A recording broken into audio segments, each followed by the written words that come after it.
Hello everyone, it's Mark. Have you eaten? Today I just wanted to go over the new update, Preludes 14, Duelo. I thought it was Duelo, but it's Duelo. They say in game. Yeah.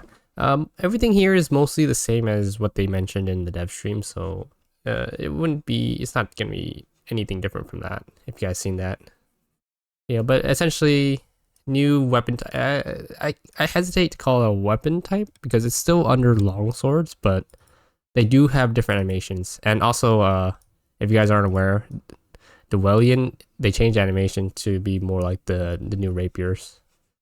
But yeah, so there's new weapons, new armors, or like it's a buff. I call it a buff. There's a new siege, and then there's a new tile set. And then they changed some systems, joinery, runes, the journal, and the quest system. Yeah, so the biggest thing is the new quest, Wreck of Mestral Carmel. I think that's how you pronounce it. In any case, she's the new ancestor. You have to duel her. Essentially, you have to go around the coast of the map, find shipwrecks, pick up the little ribbons, and then you duel her 3 times, and then you finish. That's how you finish the quest. Once you do that, yeah, right here, collect fragments of the ribbon from the shipwrecks, and then you make the ribbon. It's like a 1 second craft, and you can continue it, and then you duel her 3 times. One for each of her weapon. There's a little bit of story. Essentially, it's she's a pirate captain. I don't want to spoil too much, but yeah, she's a pirate captain. You have to duel her. Navaja is her rapier, and then yeah, after the quest, you get the new Pact, Duelo. It's pretty self-standard. I haven't played around with it yet, but first ability is gun. You shoot gun, does damage, goes through enemies. Standard first ability. Second ability is a buff. It just buffs your highest virtue stat. It's pretty boring, but that's how it goes. And the third one is the most exciting one, which is the echo attacks. So every attack you do, you get essentially a clone follows you, and then it copies your attack. It would reduce damage, obviously, but I think this is the reason why you would play this pact. It looks really cool. I'm very excited. It's crafting right now for me. The passive, perfect dodge, gives you bleeding stacks. I actually didn't know this. They didn't mention this in the dev stream, but this is how you trigger it. You just perfect dodge, and then the same thing with the second passive on perfect dodge. You get decoys that trick enemies. They'll go for their after image instead of you. It's actually quite nice. I have a feeling this is gonna be a very strong pact. New armor, Master's uniform, standard. You get it from more duels. This is after the quest, so you have to finish the quest, and then you have to wear the ribbon that you get from the quest, and then you have to duel her again, essentially. Orlick buff. He gives you new quests. He has ranks too. And I think he drops a new armor set. Yeah, this one here. It's essentially his armor. You get this. It's cool. Yeah. Navalha. This is the new rapier. This is Karma's weapon. You get it. There's only one fragment for this, and you get it right after you finish the main fable. Yeah, right here. This is the Esperdarte. As essentially a cutlass. Although this blade is too skinny for a cutlass. I think this should have been fatter, but I think they wanted to put the rapier moveset on this, so that's why they kept the blade skinny. But usually scimitars are broader, so you can cut ropes and stuff. It's not anyways, nerd stuff. You get it from the siege.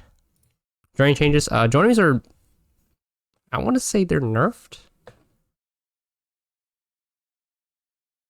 It depends how you see it, but they're very simple now. You basically, the joinery is, they give you 1, 2, 3. So the lowest rank gives you 1 pip, the second tier gives you 2, and the highest tier gives you 3 of the type. So for example, if you put the sapphire joinery on it, you get 3 grace extra on your weapon wherever you put it on, and that's it. I think extra damage is after you max rank the weapon, you get the extra plus 25 damage that all the highest ranked ones give.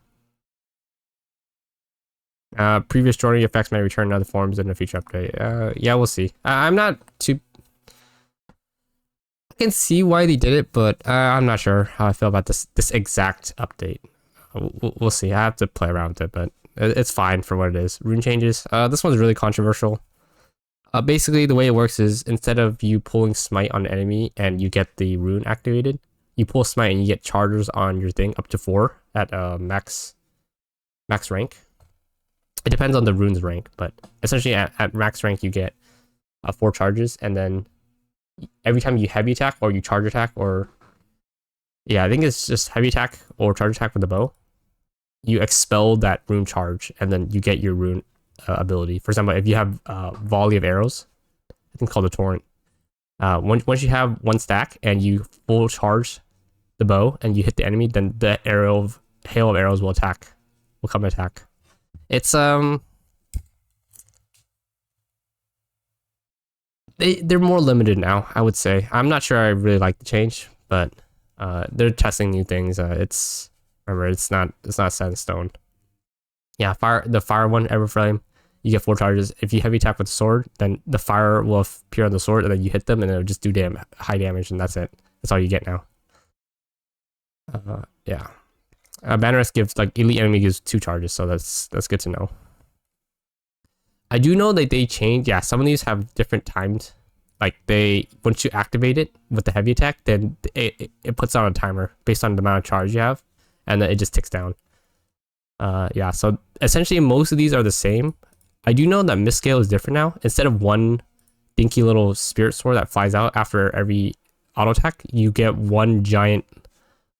It's like a wave attack. You can think of like a Getsuga Tensho or more references, but essentially you get a wave. It's I think it's better than the old one. I need to try Split Bolt. This one probably seems a lot better now. This is notoriously I hated this rune. It was pretty bad, but I think with the new changes, this should be a lot better now. Everything else should be about the same, yeah. The ones that change are these 3. Well, Durglint and Flint Smoke are pretty much the same still. You just activate it slightly differently, and then Flint Smoke's still strong as ever. Each stealth kills increased duration. And the Tree Fell is the one that got really buffed. Tree Fell was always a solid rune, but it was never like that. Like, it was solid, but never broken. Not in the same way that Flint Smoke or Durglint was. Also, they misspelled Flint. It's Flint. Maybe it is Flint Smoke, and I'm just. But whatever the case is, it's the same effect, but every time you kill somebody, you get your duration reset, which is insane. It's way too good. Like, I think this makes it far and above better than these, just because you have your rune for much longer, and you can expel your DPS way longer than any of these. Yeah, these are. I do know this is a controversial change, but just keep this in mind. This is how it works now. Yeah, and then Fly Blades also no longer have perfect throw windows, so it's just a charge. It's just, you don't have to time it or anything. It's just how it works now. And so then all the perfect time stuff has been replaced. I'm not really a big Fly Blade guy, so I'm not sure. I think it is better because the timing thing was kind of weird, but whatever. New Siege, Mirror 4. I thought this was the big fortress in the north, but it's I think it's a different one. We'll see once I go through it. And then this is the new tile set, Fallen Odin Sky Towers. There's new enemies, these worms. I don't think it's completed yet. Yeah, it's just a preview. New worm types. It's yeah, they showed it a little bit in the trailer. I haven't got a chance to play it yet, but they do drop some new stuff. This is the new weapon. Cenotaph? How you pronounce it? The silhouette's cooler, but this is a cool. I think it's a knife. Actually, not sure. What does it say? It might be a machete. I think it might be a machete, but yeah, you get it from the worm boss from the this tile. Silly Staff, they showed this in the stream. You get it from the Siege. The Sword and Shield. This is a really cool one. I want this one as well. I'm gonna focus on this.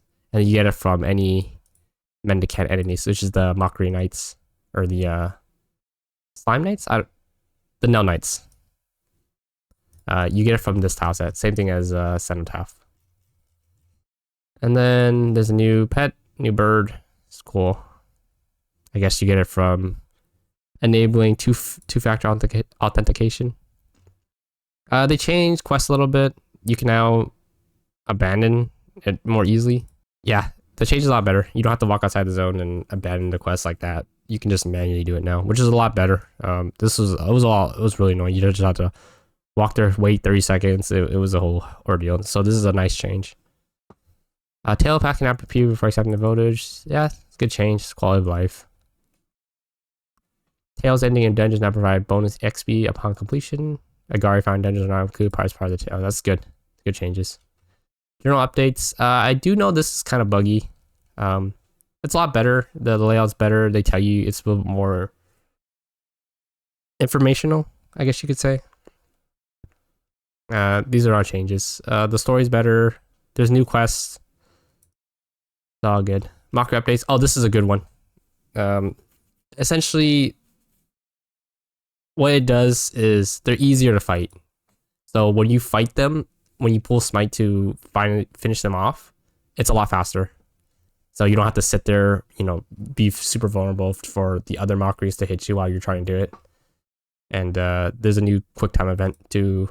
It's in the glades when they jump scare you and then they grab you. You have a quick time event to do it now. Or sorry, you change it to a reaction based minigame from the quick time event. Pairing's easier. Yeah, it's just overall a lot better. Garen Rude changes. Sap no longer does double damage against Agari struck by behest. I actually didn't know this was a thing. I never really liked Garen Rude, but I guess this is a nerf. Behest now alerts affect enemy. Yeah, just minor nerfs for Garen Rude. And then there's a bunch of new changes. Greatsword. Heavy attacks is buffed. Sprinting heavy attacks is charged while you're sprinting. This is really good. Sometimes you would just when they're guarding and you just I have to run up to them, stop, and the charge. It was actually kind of annoying. Greatsword changes, flyway changes, same thing that we saw earlier. And then sight bow change. This is also nice too. They, I guess, buff the requirements that you need. It's a reduction, but it's a buff. Basically, everything is a little bit easier to equip now by 3. So you're not fighting for oh, I'm missing 2 points or 1 point. And then you have to change up your entire build just to accommodate for the one that you need, so you can get that bonus effects. Yeah. Added damage immunity during arcanic cast animations to prevent players from being killed while casting. This is a good change. Sometimes you were just extremely vulnerable while you were casting spells. This improves it. Life elixir no longer interrupted if the envoy is hit while consuming it. Very good change. Again, same thing. You're pretty vulnerable. I guess this makes the game slightly easier, but they're not trying to be Dark Souls or anything, right? And then everything else is just small minor changes. And then bug fixes, yep, as usual. Yeah, so this is a relatively minor patch, I would say. There's a new quest. It's not very long. New weapons, as always, new content. There's a new tile set, new siege, but overall, I think it's quite small, but I'm very excited, only simply for the fact that this pact exists now. I know I'm gonna have a lot of fun with it. So hopefully you guys enjoyed this video. Make sure you guys eat good food, stay fed, all that jazz, and I'll see you guys next time. Goodbye.